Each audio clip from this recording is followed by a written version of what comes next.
డబ్బు, అనారోగ్యం, ఉద్యోగం, వ్యాపారం, అప్పులతో బాధపడుతున్నారా? మీకోసమే లాంచ్ యువర్ ఫ్యూచర్ ప్రోగ్రామ్.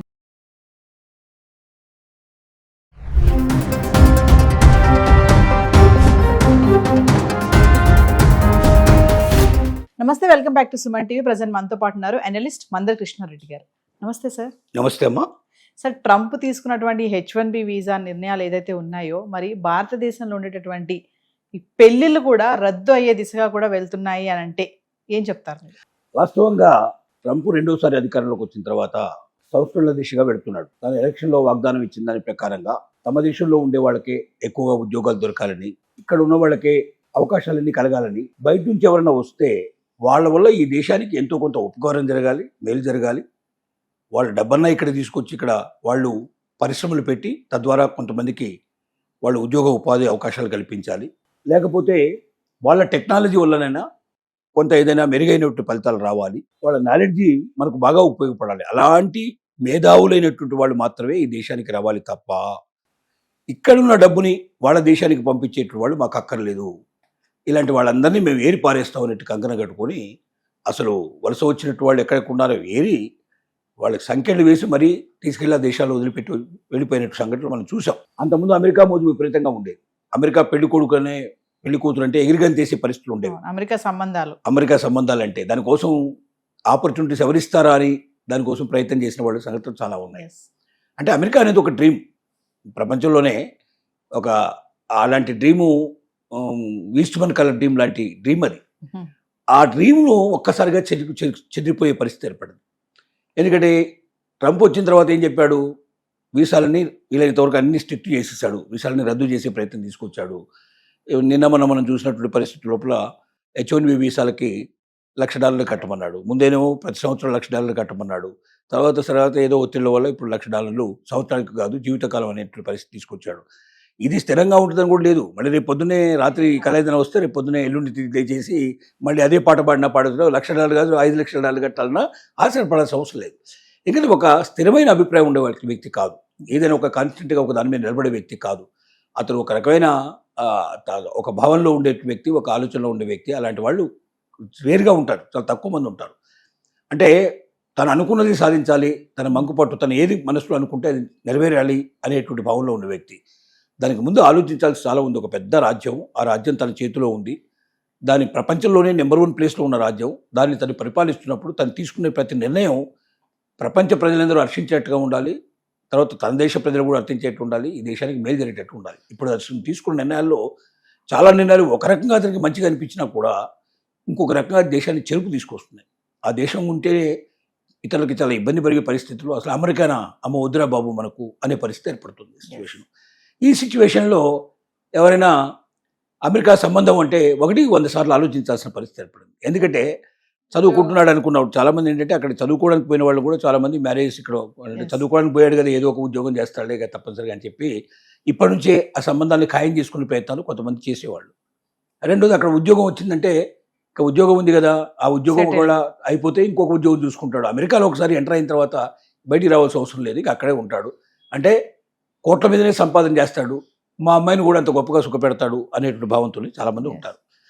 అలాంటి పరిస్థితుల్లో ఉన్న సందర్భంలో అమెరికాలో ట్రంప్ ప్రవేశించినప్పటి నుంచి తల్లిదండ్రులు ఇంకొక ఆలోచనలో పడ్డారు. మన అమ్మాయిని కానీ అబ్బాయిని కానీ అక్కడికి మనం పంపిద్దామా అక్కర్లేదా, అక్కడ మ్యారేజ్ చేద్దామా లేదా, అక్కడ వాళ్ళతో మనం సంబంధం కలుపుకుందామా లేదా, దాని ఎంతకాలం ఉద్యోగం ఉంటుంది, ఎంతకాలం ఆ వీసా ఉంటుంది, చదువు పూర్తి చేయగలడా లేదా, ఉద్యోగం వస్తుందా లేదా, వచ్చినా ఉద్యోగం ఉంటుందా లేదా, ఇలా 100 ప్రశ్నలు వేసే పరిస్థితులు ఉంటాయి. దానికి తోడు రోజుకు ఒక రకమైన కొత్త వార్త, వారం కొత్త వార్తలు వినడం వల్ల కూడా భయం వేసే పరిస్థితి ఏర్పడింది. ఈ భయానక పరిస్థితిలో ఇప్పుడు ఏంటంటే మ్యారేజ్ బ్యూరోల్లో కూడా ఎవరైతే ఈ అమెరికా సంబంధాలు చూసేటి వెంకు ఇంతకుముందు ఎంత డిమాండ్ ఉండేదంటే అసలు వీళ్ళు 100 సార్లు రిక్వెస్ట్ చేస్తే కానీ వీళ్ళకి అవకాశం కల్పించేవాళ్ళు ఒక సంబంధం గురించి చెప్పడానికి. ఇప్పుడు వాళ్ళే వెంటబడి వీళ్ళు ప్రయత్నం చేస్తున్నా కూడా వీళ్ళు వినడానికి సిద్ధంగా లేనటువంటి స్థితికి వచ్చేసింది. అమెరికా సంబంధాలు ఇక మాకొద్దు, ఎందుకంటే జీవితం ఎప్పుడు కూడా ఆర్థిక సంబంధాలతో ఎక్కువ ముడిపడి ఉన్న పరిస్థితులు. అమెరికాలో ఎవడో ఉన్నట్టు వాడు గుణవంతుడా కాదా, వాడు ఎలాంటి వాడు ఎవడు చూడు. ఎందుకంటే అమెరికా లాంటి దేశంలో తాగడం అనేది చాలా చిన్న విషయం, సిగరెట్ తాగడం కానీ లేకపోతే మందు తాగడం కానీ ఇలాంటి చాలా విషయాలు. ఇది కాకుండా గర్ల్ ఫ్రెండ్స్ ఉంటాం కానీ లేకపోతే కాస్త జాలీగా ఉంటాం, సోషల్గా ఉంటాం, ఇలాంటివన్నీ చాలా చిన్న విషయాలు. అసలు అక్కడ ఎవరు దాన్ని సీరియస్గా తీసుకోరు. ఉమ్. ఎవరికైనా చెప్పినా కూడా నవ్వేస్తారు. కానీ అక్కడ ఉండే వాళ్ళందరికీ దాదాపుగా అలాంటి లైఫ్ అనిపిస్తారు కాబట్టి వాళ్ళకి పెద్ద ప్రాబ్లం ఉండదు. అలాంటి పరిస్థితుల్లో వాటిని కూడా అధిగమించి అల్లుడు ఎలాగా ఉన్నా పర్లేదు, ఉన్నాడు కదా, అమెరికా అల్లుడు అయితే చాలు అనేట్టు భావనలో కూడా చాలామంది కాంప్రమైజ్ అయిన వాళ్ళు ఉన్నారు. అందరి అల్లుళ్ళు అలా చేస్తారు కానీ మా అల్లుడు అలా ఎందుకు చేస్తాడు అని చెప్పి భావించే వాళ్ళు కూడా కొంతమంది ఉన్నారు. ఇలా అనేక రకాల ఆలోచనలతోటి అమెరికా సంబంధమే కావాలని కోరుకుని పట్టుబట్టి మ్యారేజ్ బ్యూరోల చుట్టూ తిరిగి, లేదా అమెరికాలో వాళ్ళు తెలిసిన వాళ్ళకి ఎవరికైనా చెప్పి వాళ్ళ వెంటబడి వేధించి కూడా అలాంటి సంబంధాలు చూసేట్టు ప్రయత్నాలు చేశారు. ఇప్పుడు మాత్రం రివర్స్ అయ్యే పరిస్థితి ఏర్పడింది. అమెరికా సంబంధమా మాకొద్దు బాబు అనేటువంటి ఏర్పడింది. ఎందుకంటే స్థిరంగా లేని జీవితం, Yes. ఎప్పుడు ఊడిపోతుందో తెలియనట్లు ఉద్యోగం, ఎప్పుడు అయిపోతుందో ఎప్పుడు వెళ్ళిపోతుందో తెలియని వీసా, ఎప్పుడు మారిపోతుందో తెలియదు. అంటే ట్రంప్ ఆలోచనలు బట్టి అక్కడ వాళ్ళ జీవితాలు ఆధారపడి ఉన్నాయి. ఒక వ్యక్తి తీసుకునే నిర్ణయాల మీద ఇన్ని లక్షల కోట్ల మంది విద్య జీవితాలు ఆధారపడి ఉన్నాయి. కాబట్టి ఇలాంటి ఒక స్థిరమైన నమ్మకం లేనటువంటి వాటి కోసం మనం ప్రయత్నం చేయడం అనవసరం. ఇలాంటి దాంట్లో మనం పోయి మన అమ్మాయిను అబ్బాయిను అక్కడ రిస్క్ తీసుకునే పరిస్థితి తీసుకెళ్ళి కుదేలమైన పరిస్థితి ఏర్పడి అక్కడ ఒకవేళ మధ్యలో అన్ని ఊడిపోతే, ఉద్యోగం లాంటివి ఊడిపోతే మళ్ళీ ఇండియాకి తీసుకురావడం అంటే వచ్చిపోయే ఖర్చులు విపరీతంగా అయిపోతాయి. ఇక్కడికి వచ్చి స్థిరపడడం కూడా కష్టమైన పరిస్థితి ఏర్పడుతుంది. దీనికన్నా ఇక్కడే ఎవరినొకరిని చూసుకొని మనం సంబంధాన్ని ఖాయం చేసుకుంటే బెటర్ అనే నిర్ణయానికి వచ్చాను. సార్, ట్రంప్ తీసుకునే ఈ సడన్ క్విక్ డెసిషన్స్ వల్ల చాలా వాటిపైన ప్రభావం ఉంటుంది కదా సార్? ప్రతి దాని మీద ఇప్పుడు మీరు భర్తృదానికి సంబంధించిన విషయం ఉంది. ఇంతకుముందు గర్భిణీ స్త్రీలు చాలా మంది Yes. అమెరికా వెళ్ళేవాళ్ళు దీనికోసం ప్రత్యేకంగా. ఎందుకంటే అక్కడ time. డెలివరీ అయిపోతే అమెరికన్ సిటిజన్ అయిపోతాడు. Yes. అంటే ఏ కష్టం లేకుండా ఎదురు చూడాల్సిన అవసరం లేకుండా ఆల్రెడీ సిటిజన్షిప్ వచ్చేస్తుంది. బై బర్త్ సిటిజన్షిప్ వచ్చేస్తుంది.